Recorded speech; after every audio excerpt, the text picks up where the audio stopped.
Good morning, everyone. Good morning. And welcome to the spring meeting of the SLELO PRISM Partnership. We hope everyone is well and in good spirits. I'm Rob Williams, your PRISM manager, and myself and my entire team will be facilitating today's call. So we appreciate your time today and thank everyone for joining us.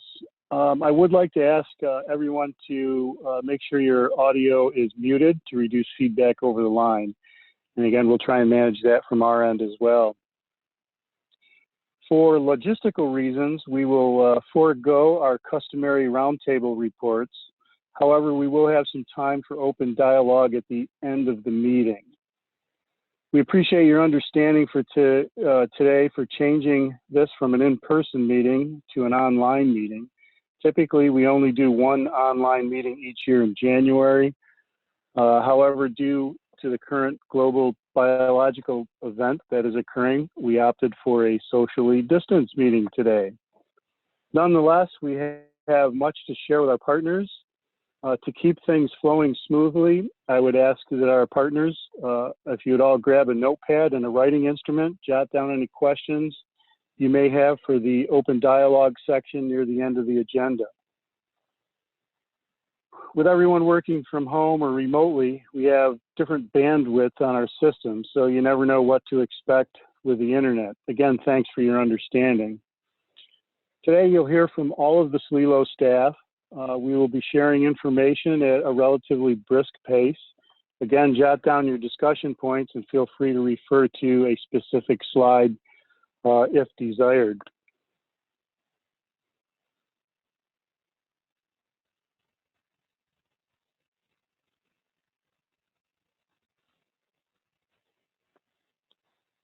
Oh, went too fast. There we go. So I would like to take just a moment to mention that during these unique times that we're all experiencing, I just want everyone to know that your SLELO PRISM representatives are available. We're working every day, and there's different ways you can contact us. We are not in our office in Pulaski. We are all working either remotely or from home, but you can still connect with us. You can call our office at the regular office number shown here and follow the prompts to reach a specific staff person. We all retrieve messages from our voice mailbox on a regular basis. So if you leave us a message there, we will get it and we will respond to you. Our emails are all up and running and functioning, so feel free to email any one of us at any time. Again, we'll get back to you as soon as we can. And we're also available through Skype or Zoom meetings with an appointment. So if you'd like to chat with one of us and see us, feel free to send us a Skype invitation or a Zoom invitation, and we'll be happy to meet with you.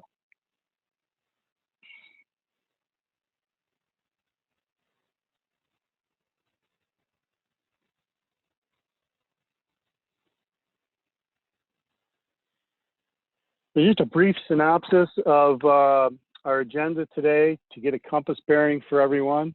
I have a few reports I'd like to share with you, including some statewide and North American updates.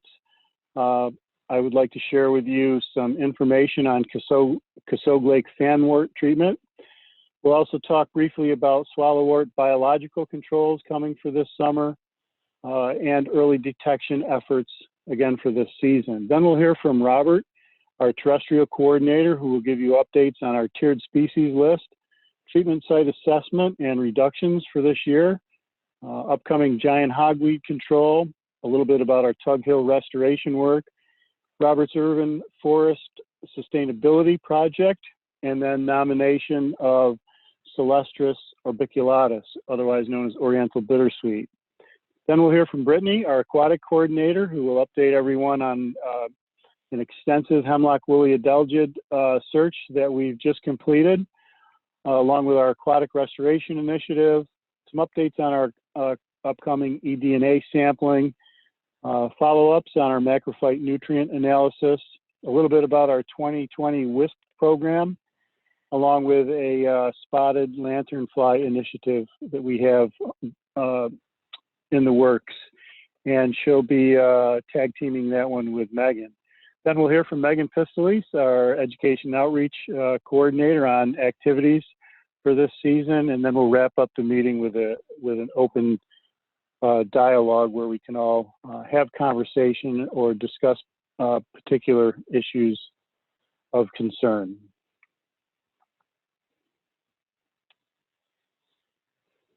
Bear with me a moment. It takes a while to change slides from my end.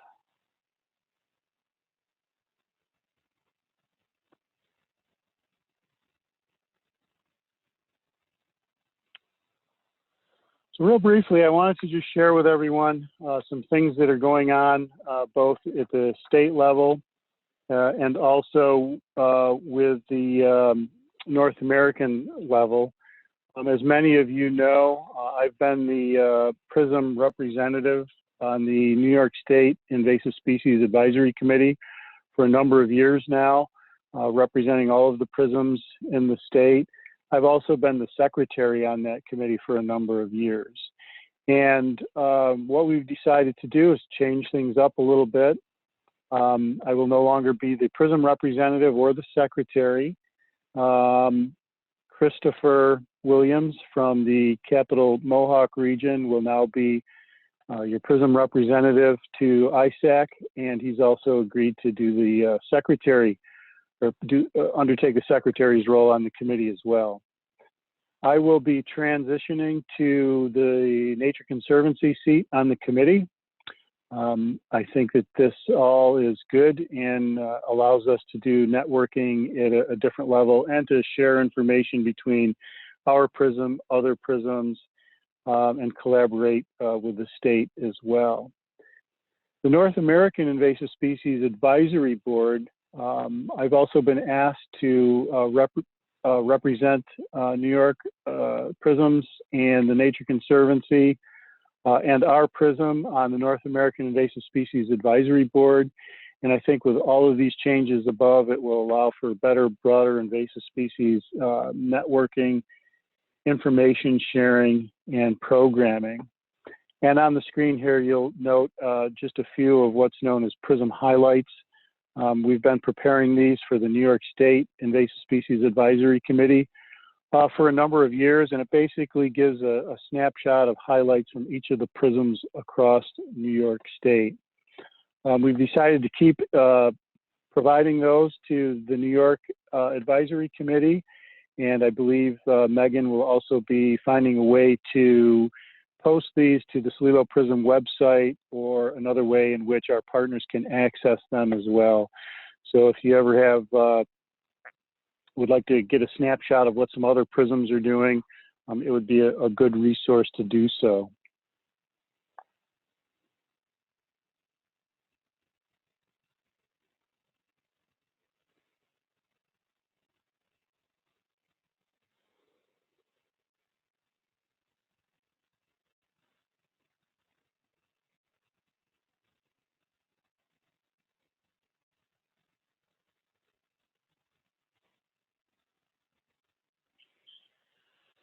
One of the projects that we have been involved with that many of you are aware of is the Cassogue Lake and fanwort that's been found in Cassogue Lake.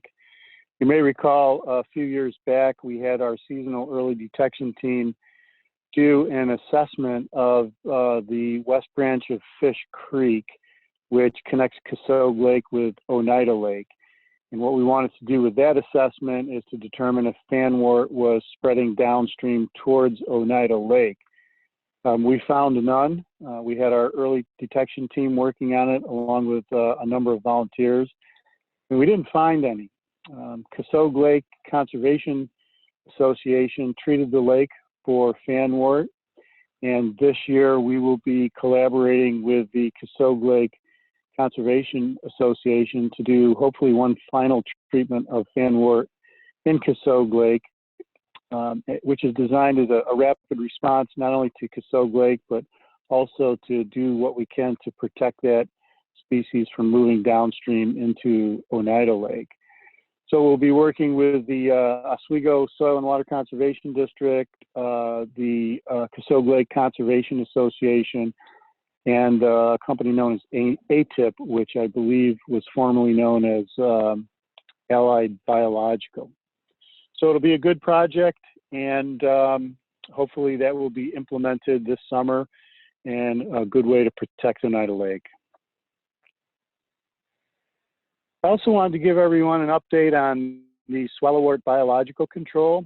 You may recall that two summers ago, we released 825 insects in the SLELO PRISM region in Henderson, New York. We released some in a shady site in a control cage, and also in a sunny site in a control cage. And we wanted to look at a couple of things. One is, will they overwinter successfully? And we wanted to estimate how many insects it might take per stem, if you will, to defoliate the plants to a point where they cannot photosynthesize and go to seed. So we released 825 insects, some in the sunny site, some in the shady site. The following year, we had one adult emerge, which would indicate that they can overwinter here. Problem that we had last year is that the entire colony in New York State collapsed due to a parasite known as Microsporidium. So there was a parasitic collapse of the colony broadly across the state, which was disappointing. That said, this year we are scheduled to receive additional healthy insects that have been raised in the laboratory on a special diet, which hopefully removes any parasitic components that might be affecting the colony. So we are scheduled to receive additional insects this summer, healthy insects. They will be caged releases, and any surplus insects, if any, based on the amount in the cages, will be liberated outside of the cages. So we are hoping to restart this project this summer.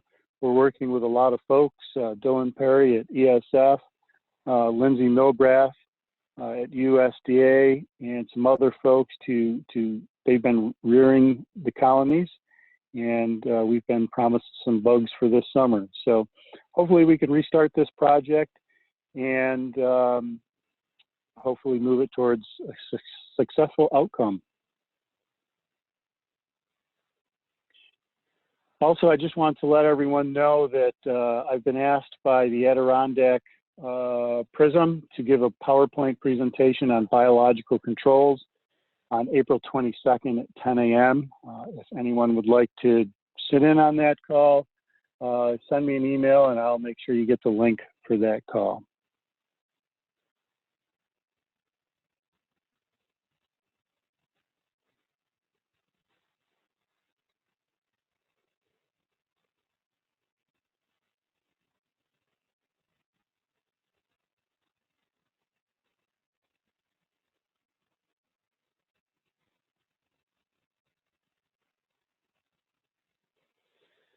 This summer, our early detection efforts, we're going to have a different year. We're looking forward to it. This will be our first season with a full-time early detection team. In the past, we've used seasonal employees. We've paired up 2 seasonal employees to do our early detection work. We've had some great seasonal employees in the past. They've done a good job. One of the drawbacks is that between the time the seasonals start the early detection work in June and they have to go back to school typically in August sometime, that's a lot of work that they need to consolidate into an 8 to 10 week period.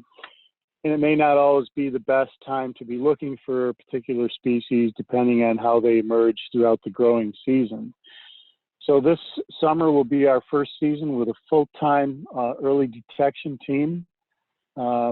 We also will benefit from having Brittany and Robert as a full-time year-round team to do work in the winter time as well, such as searching for hemlock woolly adelgid. So we'll have a full-time early detection team that will be able to do this work as species emerge. including winter work that can be done. We'll continue to focus on our PRISM's priority conservation areas, or PCAs, and we will also have our work enhanced by volunteer surveillance networks. Last year we had in excess of 140 volunteers that helped us do surveillance primarily outside of our priority conservation areas. So this year we'll be searching on Black Lake, French Creek, El Dorado, Mud Bay, the Tug Hill ISPZ, Whetstone Reservoir, Chameau Bay, Black Pond, Lakeview, Oneida Lake, 3 Mile Bay, and the Salmon River Estuary. We'll also be doing a feasibility study and assessment of the Black River Trail, similar to what we did with the Salmon River Restoration Project a number of years ago. So we'll be doing an assessment this year on the Black River Trail, and also this coming winter we will continue with our hemlock woolly adelgid search. You'll hear more about this past winter's search upcoming later in the agenda.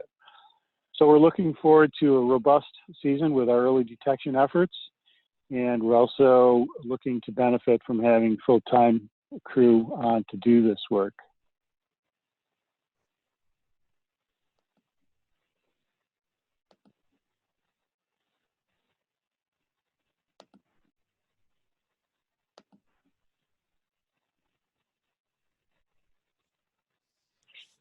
With that, I would like to turn things over to our terrestrial coordinator, Robert Smith, beginning with a discussion on our tiered species list. Robert, it's all yours. Hey, good morning, everyone. For this year's field season, we will be using the new tier system. As a quick review, I would like to go over the tier levels.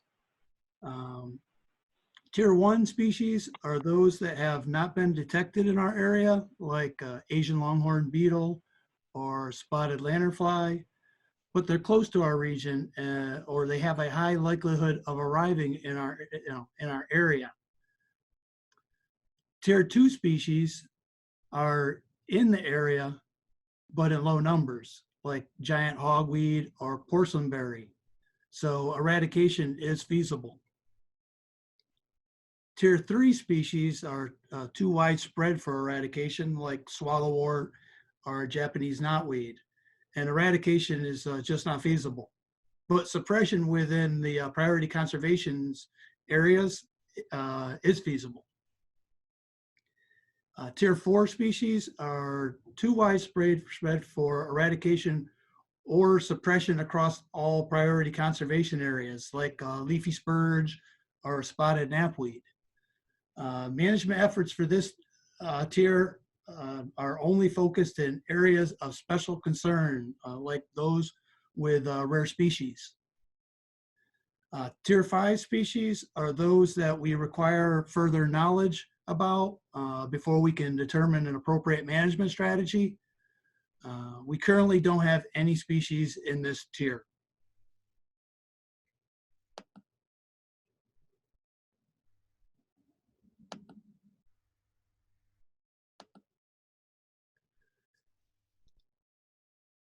Treatment site assessment results and reductions.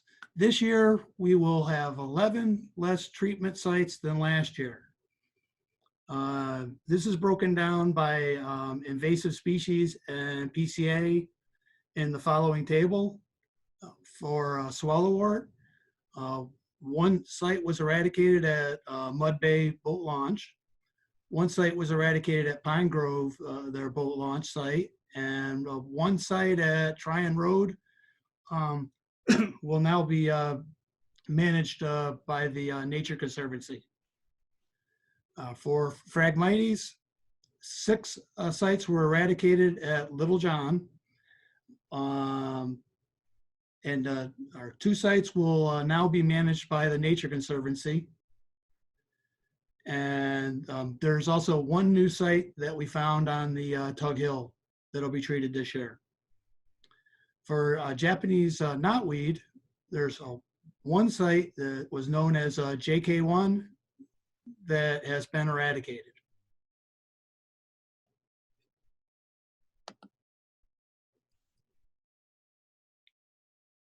Okay, before I review last year's hog weed control and explain this year's, I would like to review how the DEC's hog weed control program works. If you look at the bottom of this slide, you will see a timeline graph that I have created as a visual aid for this explanation. The program starts with giant hogweed presence being called into the DEC giant hogweed control hotline, which you see the number right there in yellow. It is then verified and added as a hogweed site that is managed by the appropriate organization in that area. The site will then be treated until no hogweed is found. At that point, it will be monitored for a period of 3 years. If no hogweed is found, it is declared inactive and will then be monitored every 3 years until the site is clear of giant hogweed for 9 years. At that point, it is declared eradicated and removed as a giant hogweed site. If giant hogweed is found at any time during the monitoring, it goes back to year 0. All right, moving on to the review of what we did in 2019. There were 3 sites with no permission to treat, 28 sites with no germination, so they were just monitored, 23 sites that were treated, 13 using the root cut method, and 10 using chemical treatment, for a total of 54 sites monitored or treated last year. Now, of those, 6 of the sites were free of giant hogweed for 9 years. So they have been declared eradicated and are removed as a site. 7 are not being monitored this year, since they are over 3 years clear of giant hogweed, but are not due for their 6 or 9 year monitoring. If you shift over to the right column where it says 2020 giant hogweed sites, you'll see that we have, of 54 last year, we have 41 of those left. And there are annual monitoring sites.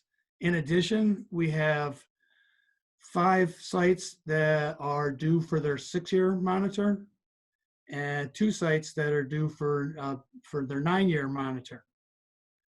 We also have 1 new site that was called into the DEC last year for a total of 49 sites this year.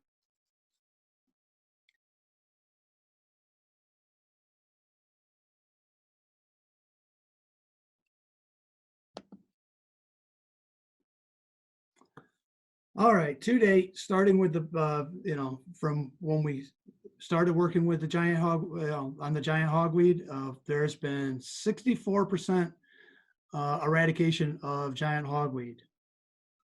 59% of this, of which were treated manually to reduce the use of herbicides.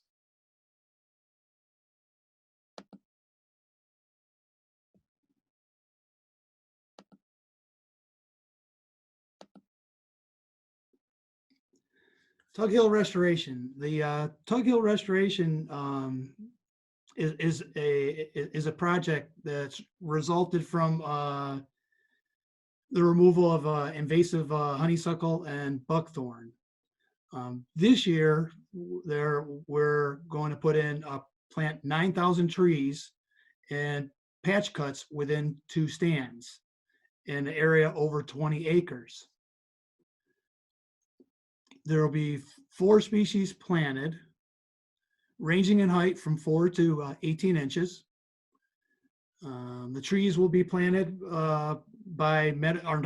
provided by Metaview Tree Farm and planted by Land Pro. This is all going to occur in May In addition, we now know the University of Vermont will be collecting data on these stands. So we'll be able to have a measure of progress and success that we can report in the future in future partner meetings.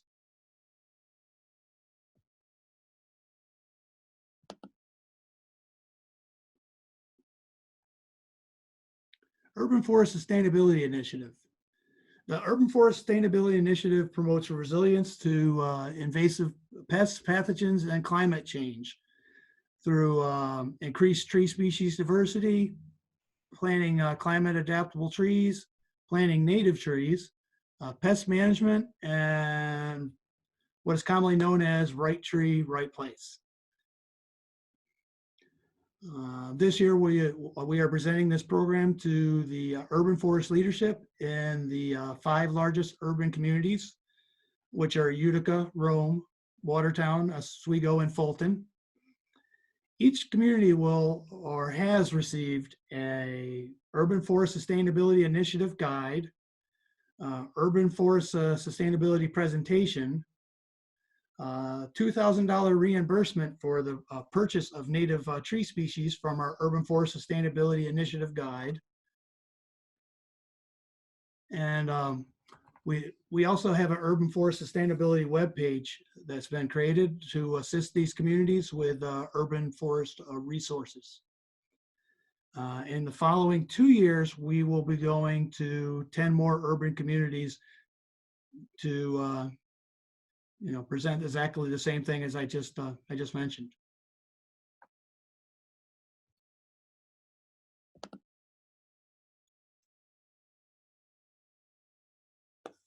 All right, I am nominating our Oriental bittersweet to be added to our list of targeted invasive species. Included in my nomination will be a description, location of known occurrences, potential impacts, and the level of perceived invasiveness. Oriental bittersweet is native to Eastern Asia and was originally introduced from China around 1860 as an ornamental. It is a deciduous perennial woody vine that can reach lengths of around 66 feet. The leaves are oblong or elliptical in shape with fine-toothed margins and a tip that comes to an abrupt point or short taper to a point. There is a close native that you should be aware of called American bittersweet that can be easily confused with this species. It usually has a more elliptical shaped leaf. This should not be used as the only identifying feature since Oriental bittersweet leaves are quite variable and can easily fool an observer into thinking that they have identified American bittersweet.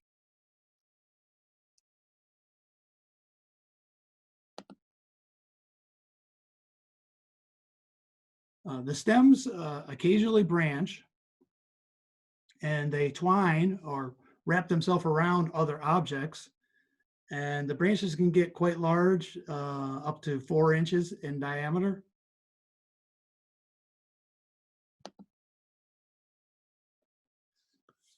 The flowers are a greenish yellow with 5 petals and are clustered around the base of the leaf, what's known as the leaf axils.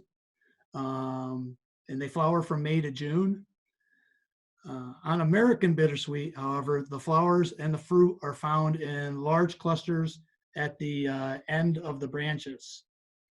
And this is the best way to tell the difference between these 2 species.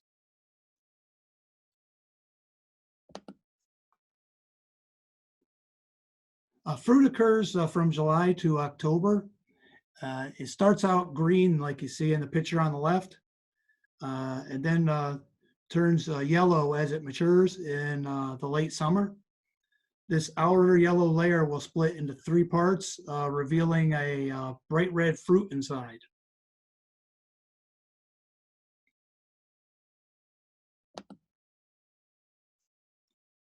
Where it is currently found. If you see on the left, across the state, you can see that it is present throughout the state with the largest concentration along the Hudson and Mohawk valleys. Within the SLELO region, it has mainly been found in and around Fort Drum, which may be more of an indication of the active surveys that have been conducted by Fort Drum and myself, because I live in that area, than an actual true representation of the distribution in the SLELO region. It could just be underreported across our region.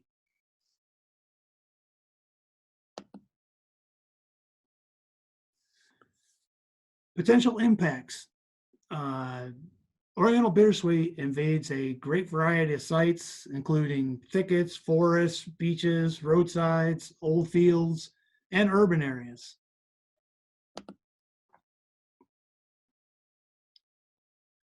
It'll outcompete trees, shrubs, and other vegetation by climbing, covering, and shading them out. If you look at the bottom center section of this picture, which was taken on the Black River Trail, you can follow the bittersweet as it climbs its way to the top of the tall tree seen at the top center of this picture. So it can definitely shade out large trees.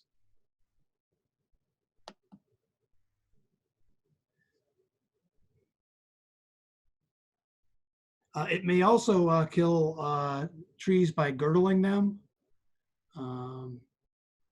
The tree and the vine growing with their growth with time will cause disruption of the flow of the nutrients and water up the tree and the sugars down to the roots.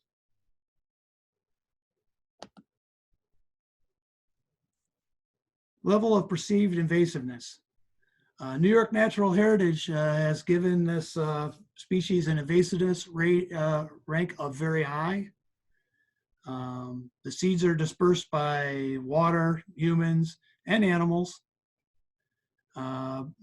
Birds and small mammals are very fond of the red inner portion of the fruit, and they spread the seeds after ingesting them, much the way that buckthorn is spread.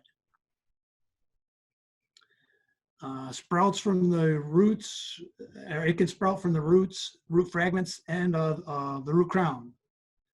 It also has the ability to spread from stolons and rhizomes, which are commonly known as runners. They also rapidly grow in partial to full sun, but they also grow in closed canopy forests, just slowly until a disturbance event provides more sun, and then the growth will accelerate.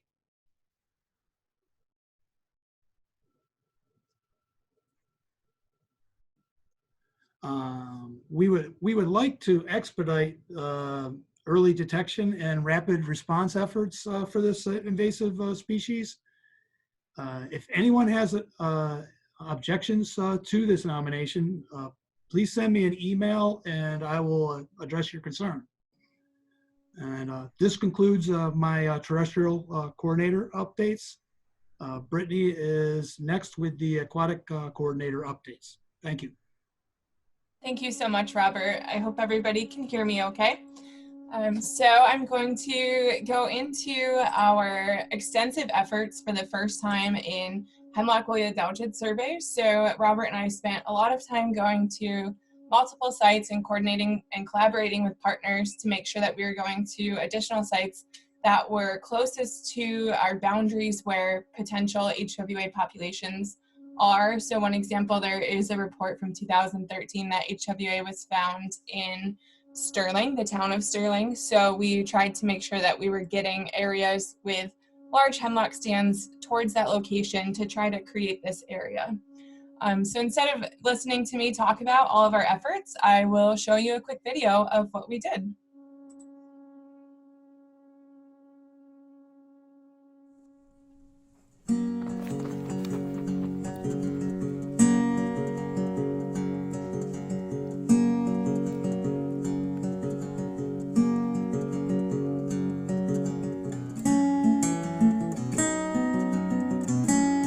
survey for HWA in winter and spring when they look like small, cotton-like woolly masses on hemlock twigs near the base of the needles where they feed. Hemlock's response to wounds created by the HWA cut off nutrient flow, limiting new growth, which is a first indicator of infestation. Needle loss often occurs years after infestation as the tree slowly starves from lack of nutrients and water flow. Damaged hemlocks are also more susceptible to other pests which may attract woodpeckers, as you can see in the image here. This year, we searched 12 sites and 57 HPAs for HWA, and we found no signs of this invasive insect. We did find signs of other native hemlock pests and HWA lookalikes, including spider egg sacs, skeletonizing caterpillar cocoons, the Serococcus shoot blight caused by the fungus Serococcus sugae, and needle miner larvae, as you can see in this video.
We'd also like to thank all of our volunteers for helping us search for HWA populations throughout our region. We currently have 37 volunteers who have been trained to recognize and report IMAP HWA detected and not detected observations. Early detection for invasive species gives a strategic advantage for rapid response and management initiatives. Help us protect your lands and waters from invasive species and volunteer with us. Visit our website for more information.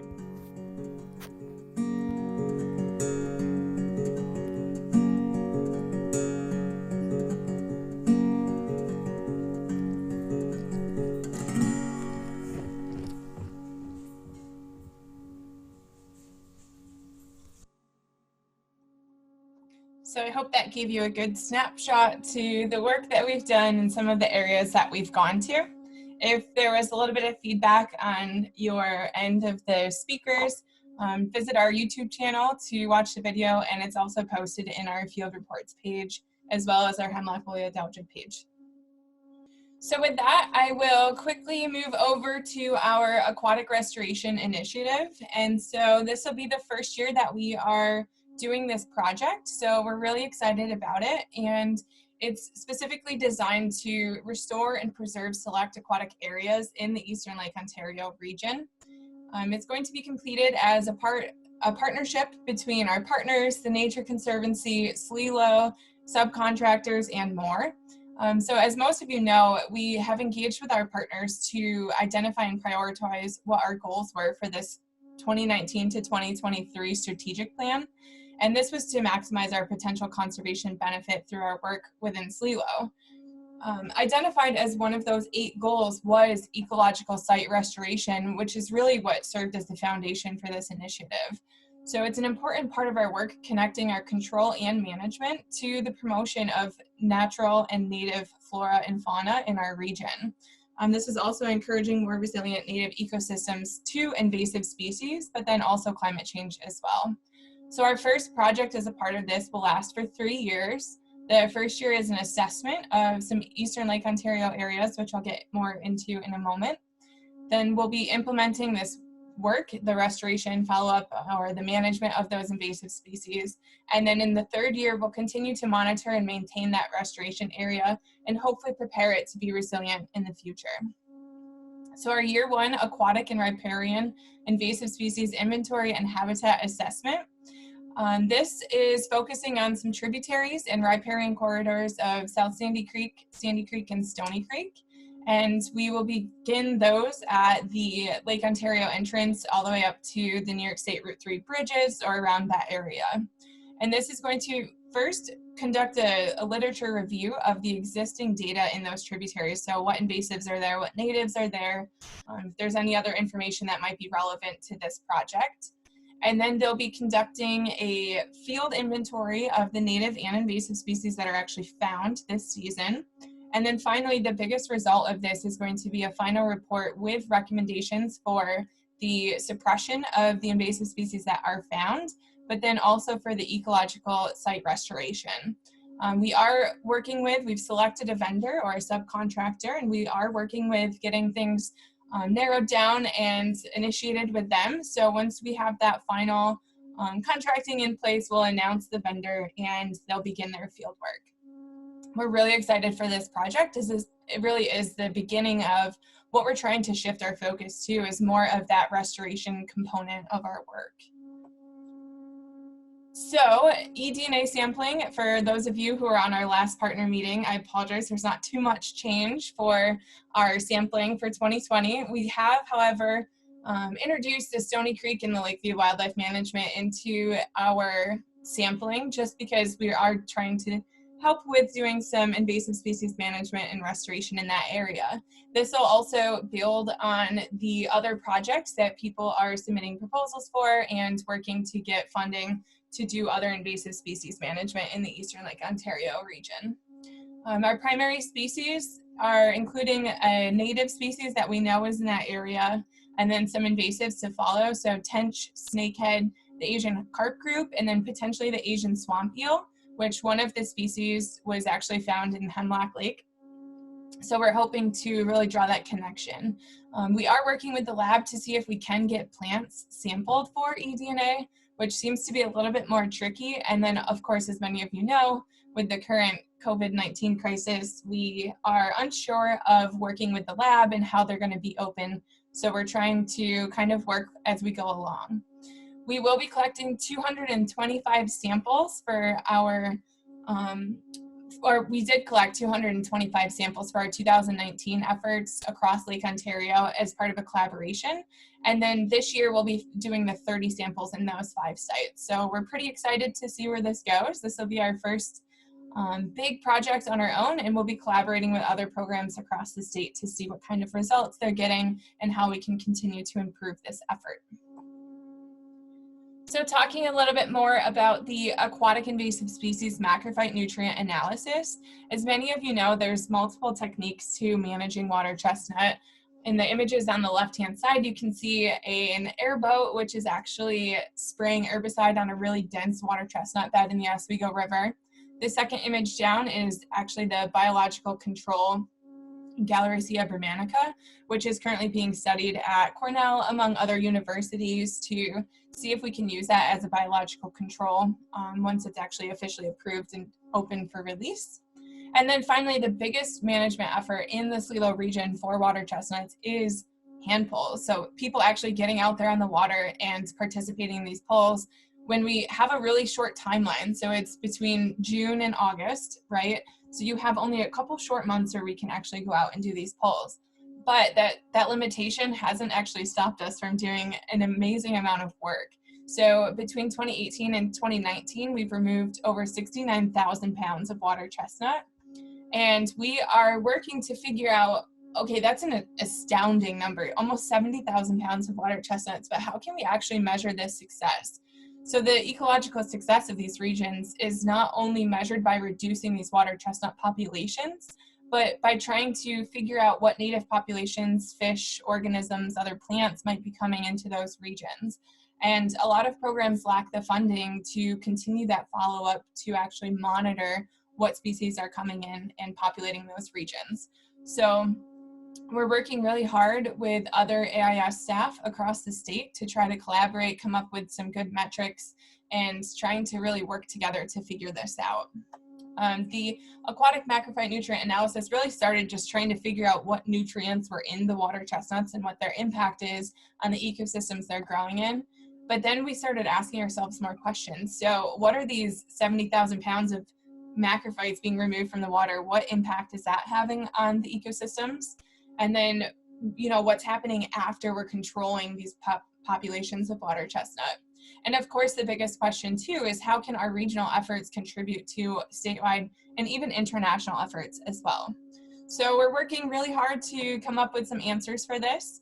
And I'm calling anyone, if you're on the line and you host water chestnut polls, there is a webinar on Wednesday, May 27th, being hosted by IMAP Invasives, and they are working to train everyone how to report their treatments into IMAP Invasives so that we can get a standardized collection and capture all of the work that's being done across the state. This little snippet here is just of the Salmon River estuary area near Pine Grove boat launch, and then also Grindstone Creek.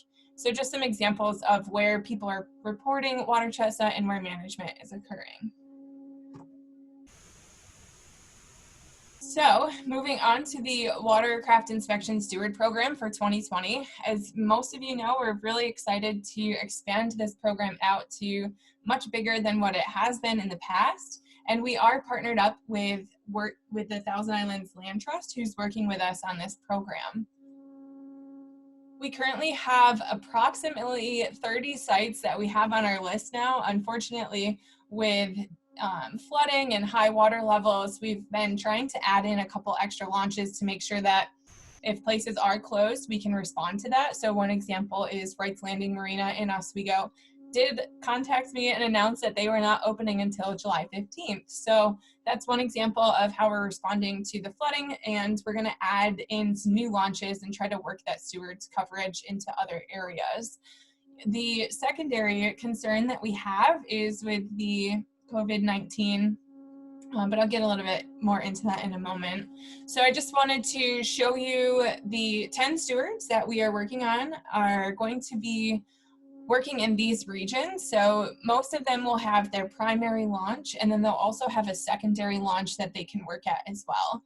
And we'll probably be working with their schedule to switch back and forth between launches and just help us determine what launches have the highest amount of plants, animals, other organisms on their boats, what areas have hardly any boats or people aren't actually visiting, so we don't need to necessarily staff a steward there, but we can put more signage up and work with the site managers to do that. So we're working really hard to figure out this region and some of these new launches that have never historically had any kind of steward coverage. So we're really excited to see that we're, you know, just looking at the visual of the map, we're really covering a large part of this SLELO region. And if there are gaps, we know that there are some areas where there might be launches that you know people are using or going to often. Send them my way and just, you know, let me know so I can add them to my list in case I've missed them along the way.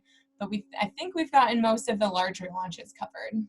So with that, we are still recruiting for the Northern New York launches, specifically in the Messina area.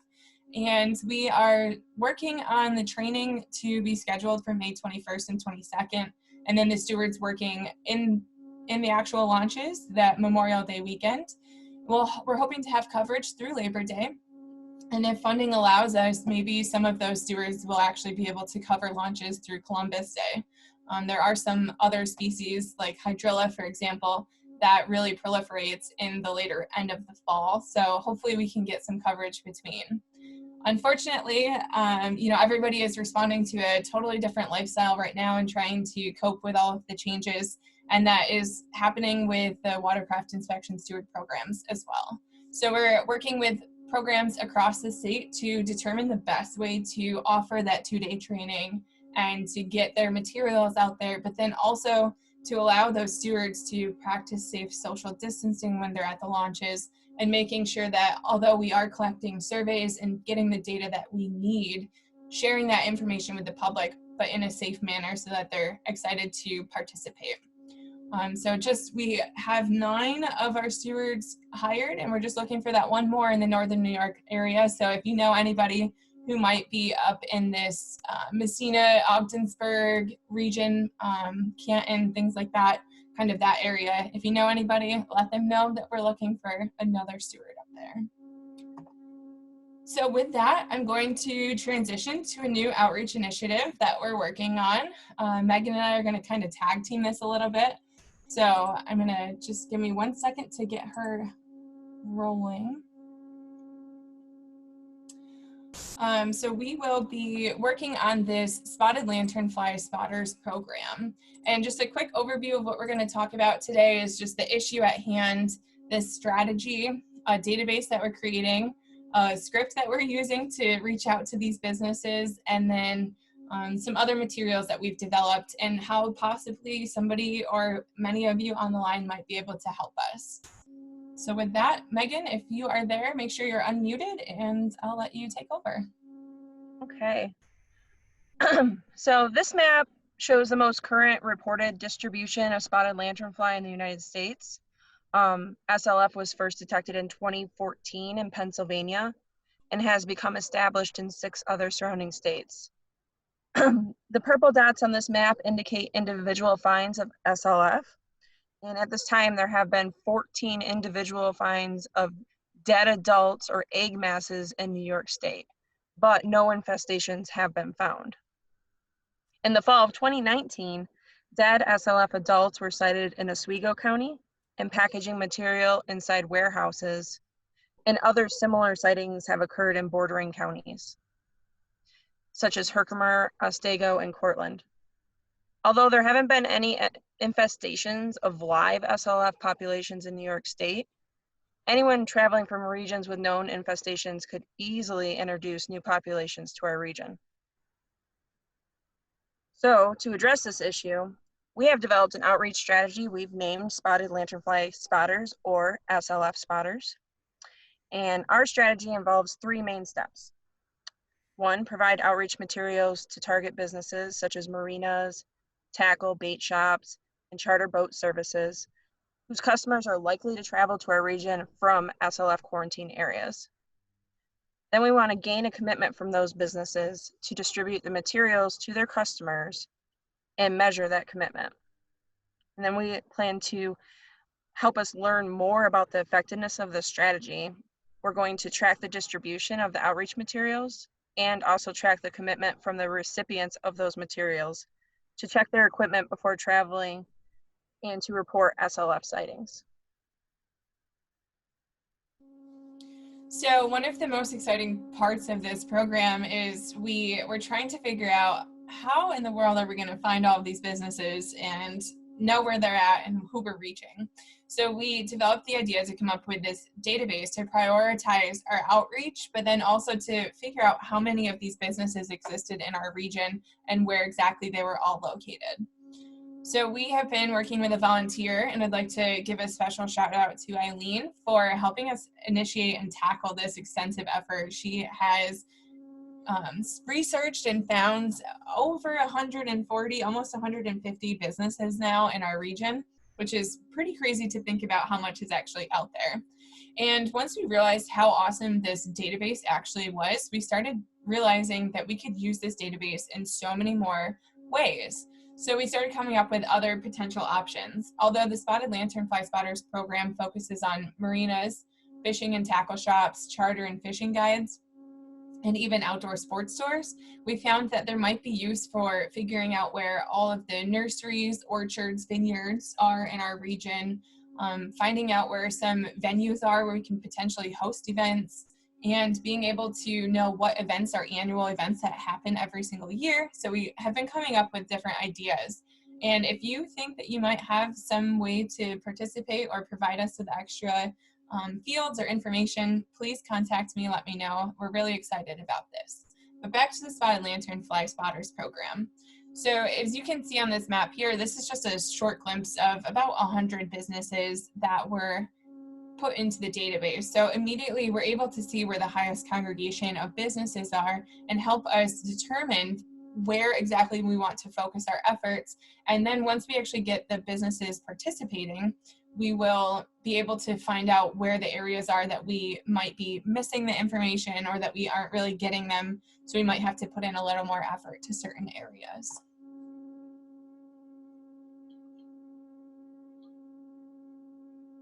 Okay, So the effectiveness of our outreach effort is highly dependent on the willingness of the businesses to accept and commit to distributing the outreach materials to their customers.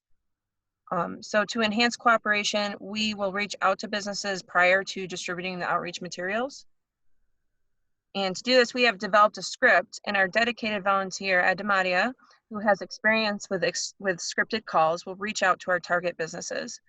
The script is designed to initiate a conversation with the business owner or the manager and to help us prioritize our outreach strategy. The script prompts to ask specific questions that validate that the business is active and gauges the SLF awareness of the business owner, gauges their willingness to participate, and asks for an estimated percentage of customers that are from out of state. Knowing if a high number of customers are from out of state will help us better prioritize businesses to target. So we've reached about 10 businesses so far, and the majority of the businesses are excited to participate and interested in learning more. And I would even go as far as saying most of them are estimating at least 50% of their customers are from out of state. And not a single one of the business owners or managers that we've spoken with were actually aware of spotted lanternfly or its potential spread. So once we have identified these businesses and we have this comprehensive list and we've targeted which areas we're going to focus on first, we are bringing together a letter with a package of materials that they can have access to, that they can utilize for their displays at their businesses, and have information that they can pass out. So this is a letterhead that we developed with a QR code to have them scan and also answer just a couple questions for us. So once they've gotten their materials, if there's anything else they need, if they want to request additional materials, they can do all of that.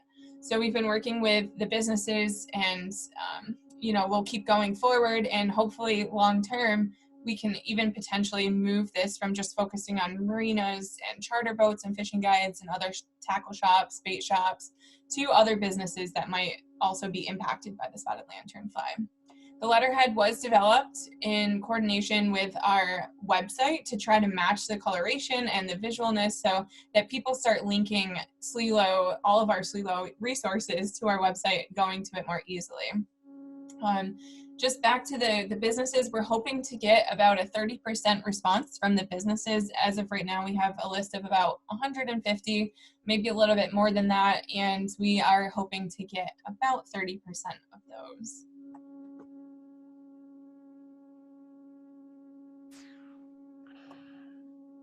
Thank you, Brittany. So this is an overview of the outreach materials that we were given from Ag and Markets. We have over 3,000 brochures, scraper cards, tattoos to distribute. We also have developed a way to track our efforts through online surveys linked to the QR code that you see here on the top left. That will be placed on the brochures, and printed wallet-sized cards will be handed out when applicable. For example, charter fishing services may not have a storefront to display brochures, so instead we'd give them those wallet-sized cards in addition to the spotted lanternfly scrapers to hand out. So one of the businesses that I spoke with yesterday actually asked specifically for the wallet-sized cards and said that he'd be interested in putting those into a package that he gives his customers on their first trip to his marina each year. So that's an exciting first step towards getting these businesses to participate. So now I just want to bring up our website and show you a little bit of information that we've been gathering to try to have a place for people to go if they're interested in learning more about this program. I will warn you that the website is still in development, so we are working hard to show you guys this, but over time it will be a lot more developed. I'm just warning you. So hopefully everyone can see the screen here. So we have a brief overview of what the SLF Spotters program is. We'll continue to update this map from the Integrated Pest Management Program, and including their maps, they update them, I think, about every month. So we'll be doing that.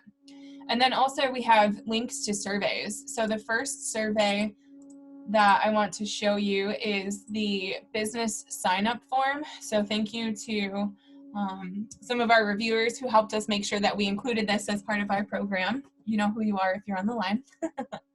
So this is so that if we actually don't contact that business, but they've heard about it through the grapevine, they can sign up on their own. And again, it's just asking the same questions that we're trying to collect through that script, which is the percentage of their customers from out of state, and if they're interested in adding it to their website, if they've heard of SLF before, things like that. Another survey that we have is the one I mentioned for the businesses, that QR code on that letterhead. So this is, again, just so that they can re-estimate the percentage of their customers from out of state. Adding information, so if they want to add it to their website, they can request materials from us. I think Megan will mention that in a moment.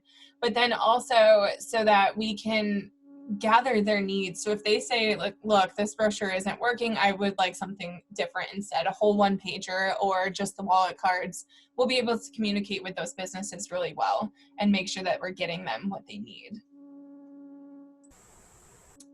And then Megan. Brittany, why don't you keep control of the screen here as I talk? It'll just be easier that way. Yep. So the public behavioral survey, it asks key questions that will allow us to gain a clearer understanding of the effectiveness of our outreach strategy. We will learn where people obtain the outreach materials from, where they're traveling from. Are they traveling just within New York State, outside of it? Where are they coming from? And it'll also get their commitment to take steps to prevent the spread of spotted lanternfly. There's research that shows when people actually take a commitment that they're more apt to actually do what they say they're going to do. So that's why we wanted to have that. Yeah, and we're really excited to work with Ken Donnelly, who has been working with a lot of the AIS staff across the state to just give us a good review of this and provide some feedback so that we are actually tracking and getting the information that we need to improve our program and get it to where it needs to go. And also, so it was mentioned that there's an opportunity for businesses to opt to showcase a message on their website. So when businesses indicate that they want to do that, we have consistent steps to take before you visit, images and messages available for them and customizable for them to place on their website, just to further promote the effort and also connect folks to our SLF Spotters landing page from their website as well. So with that, I know I mentioned at the beginning that you might be asking yourself, okay, how can I help you guys move this forward? Is there anything I can contribute? And so if you have volunteers or staff time that you know are good at database or interested in doing online research, send them our way or contact us. And then also, if you have any existing spreadsheets that you think might be relevant to this program or to other amenities in SLELO, please let us know. We are hoping to be able to make this database available to our partners so that other organizations can also utilize the information that is collected. After all, we're all working together towards one cause, is preventing the spread of invasive species and managing their populations. And then finally, the biggest thing is just helping us spread the word about our program through your social media or your other programmatic outreach. And so if you want to share any of our posts on Facebook, if you don't already follow us, do things like that to help us really promote this program. And with that, Megan, I'm going to let you take over. Okay. So I'm just going to give a brief overview of education and outreach efforts. Here's a few stats. So since January, SLELO partners have held 12 events and engaged 261 people. Our volunteer surveillance network has grown to 148 members who have been trained to recognize and report observations for 5 highly priority species, including emerald ash borer, hemlock woolly adelgid, spotted lanternfly, tench, and fanwort.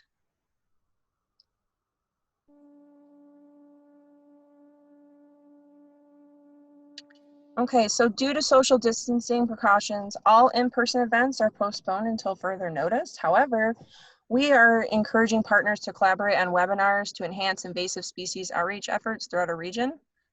Listed here are a few upcoming webinars to note. In addition to the biocontrol webinar Rob is giving on April 22nd and the IMAP water chestnut poll webinar Brittany mentioned earlier on May 27th, listed on the screen are a few more webinars that are scheduled and also in the works.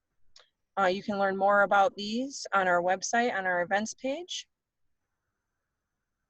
And also, if you're planning invasive species events, or if you want to collaborate on a webinar, please do reach out.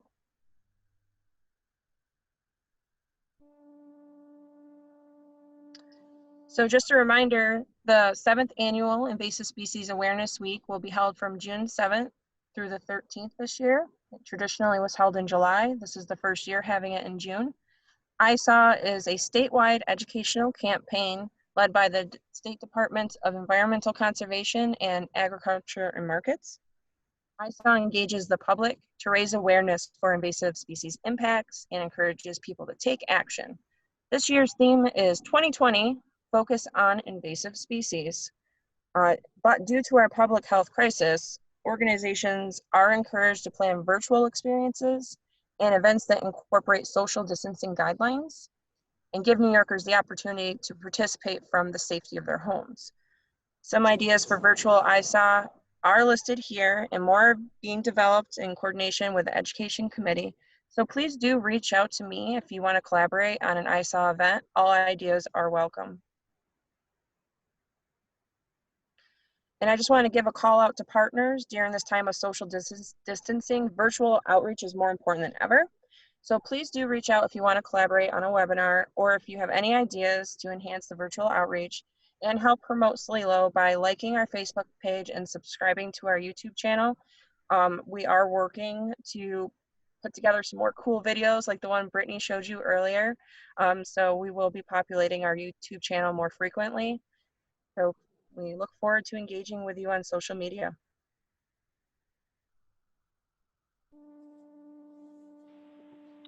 Great. Thanks, Megan. Thanks, team, for all your reporting. So in a moment, I'll pull some questions off the chat box so we can discuss them. And while we're keying up the chat box, I just wanted to make a quick announcement. You know, there's an awful lot of good work going on among our partners throughout the region.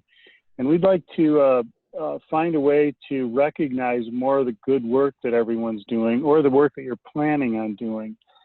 And so we're hoping to incorporate a present your project into future agendas as a way of sharing information and staying connected.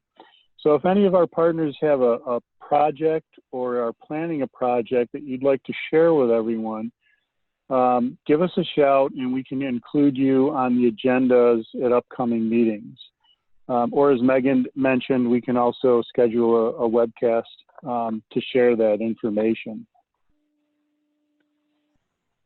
So I'm going to just reach into the chat box here, pull up a couple of questions, and I'll try to direct those questions appropriately.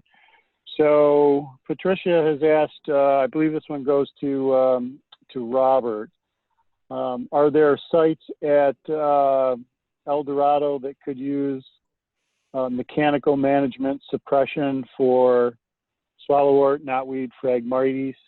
And she mentions that the Dunes Foundation is currently accepting project ideas for a NIFWF proposal. Okay. Yeah. All three of those invasives are present at Black Pond and El Dorado. We currently have them being chemically treated by Miller's Turf. I will be going out there this year as my first full field season to evaluate the area there to see if any of the areas that Miller's Turf is doing or any new areas that I find are small enough that mechanical management would be a better method. So unfortunately, I don't know of any right now to be able to help out with the Dunes Foundation, but I will have that information after the field season. Great, thanks, Robert. Another question from Irene. As the land manager for Black Pond, Lakeview, and French Creek wildlife management areas, she's hoping that we can share what took place and what's proposed for those areas for 2020. Robert, I mean, if you're prepared to answer that now, that would be great. Otherwise, we can put the information together and then reach out to Irene with a more formal, detailed response. Yeah, we're gonna have to do the latter because it's something that Brittany and I are scheduled to meet to make that schedule. So I don't know at this time. Okay, we can follow up, Irene, with you on that. Okay. Another question, I think we answered this one. Are watercraft stewards hired?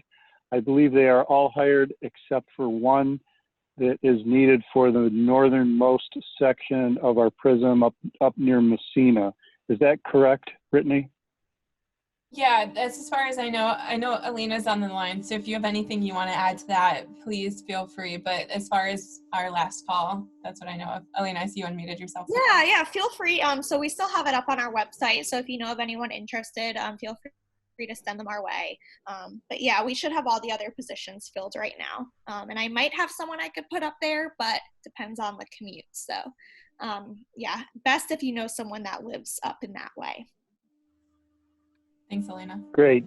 Thanks, everyone. So I know that it's kind of tough to have a real good person-to-person discussion on a lot of the work that's going on, but I just wanted to reiterate to everyone on the call, we are all available, you know, by email or by phone to chat with you and to discuss any of our work or your work in more detail. So feel free to reach out for us. One last comment in the chat box that just came in. The St. Lawrence River Watershed Project is working on a watershed management plan for the watershed, looking for project and plan recommendations. If you have any, please reach out to Chastity Miller, Franklin County SWCD. They also need match for the grant to develop the plan. Monitoring, research, and plan review from non-state partners can be used. That came from Emily. Thanks, Emily. So again, reach out to us to talk about any of what we've presented here or any ideas you have, or if you require more information on everything. We have a lot of good work going on despite the current public health situation. We also have a lot of good work planned. So let's stay connected and continue to move all of our work forward for our mutual cause and benefit. I do want to thank Megan, Brittany, and Robert for their progress in keeping our efforts moving forward. Nice work, team. Our next meeting is scheduled for Wednesday, July 15th. We hope we can do an in-person meeting. We'll just have to keep our eye on the ball and see how things go. Either way, we will still have a meeting on July 15th, one way or another. And we will reach out to everyone and let everyone know how and where that will take place.